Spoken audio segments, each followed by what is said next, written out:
DC's Legends of Tomorrow launches a new mission through time this fall, with the Justice Society of America set to shake up the status quo. France, thanks for joining us on DC All Access. Thanks for having me. Now, can you tell me a little about where does Jax start in Season 2 of Legends?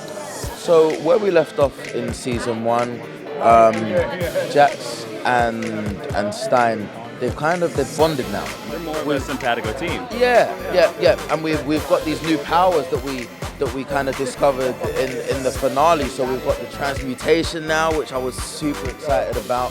Where do we find Rip at the start of Legends of Tomorrow Season 2? Exasperated, I think. His whole plan of keeping time safe and taking over from the Time Masters is great, but with the team that he's got in place, I think he feels like he's like a frustrated parent. Now, what is Vixen's role in Season 2 of Legends Tomorrow? Yeah, so she comes from a completely different group of superheroes. So she's going to come and sort of shake things up a little bit, bring a new energy. They're much more of a sort of professional, tight-knit group.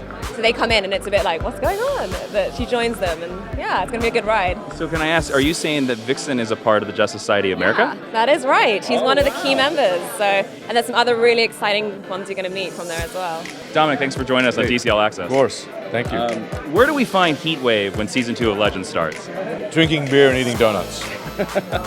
So is Heatwave's role going to change this much as he doesn't have his partner in crime, Captain Cold, this season? Yeah, I think so. I think he'll be exploring his own identity a bit more. I think he's still pissed that Cole's not around as much, and he's still trying to find reasons why he's on the ship. Yeah. Which is going to be really interesting. Now, in the comics, your character becomes Citizen Steel. So do you think there's a chance that we will see your character suit up? It's my first Comic-Con, and my first interview at Comic-Con is that I confirmed that without even... I did that, and Mark turned around and he's like, oh. And I'm like, what? And it's like, Jesus. And I was like, all right, man. Well, you in Season 1 had a big love relationship. Now, is there a chance that Ray will have another love in Season 2, or do you think he's going to stay away from that? I don't think love is going to happen this season. Producers are talking about lust, so I mean hookups. I don't know who's in store, but Ray needs to kind of just be with himself for a little while, I suppose, and let the right thing come in. Well, now that there are no more Time Masters, is this going to be a season about Rip turning and shaping his team into the new Time Masters? I think he would like it to be about that. There's a big twist for Rip really early on in the season, which I can't talk about, but it changes everything for him.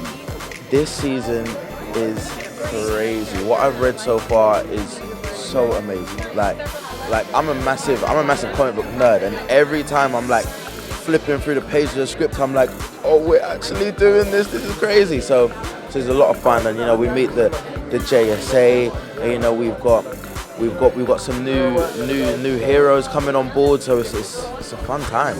That's it for this episode, but if you missed any of DC's Legends of Tomorrow, you can pre-order the complete first season on Blu-ray and DVD right now. Plus, don't forget to click subscribe to DC All Access. We'll see you tomorrow, Super Friends, or yesterday if you're a time traveler, possibly next week.